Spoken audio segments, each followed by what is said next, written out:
Namaste.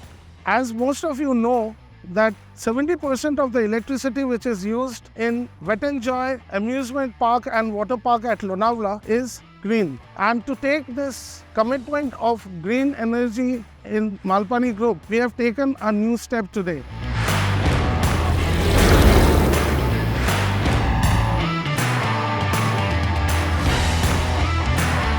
We are happy to inform that we have established a EV charging center in our park from today onwards. All our guests who own EV vehicle can come and use this facility from today onwards. I would like to thank MG India Group as well as BU Bandari Group to bring this facility to Wet n Joy Lonavala. Thank you so much.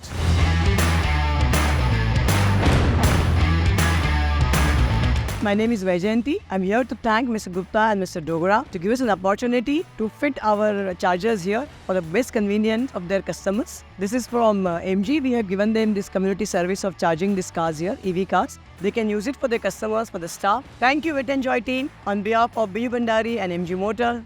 Thank you so much.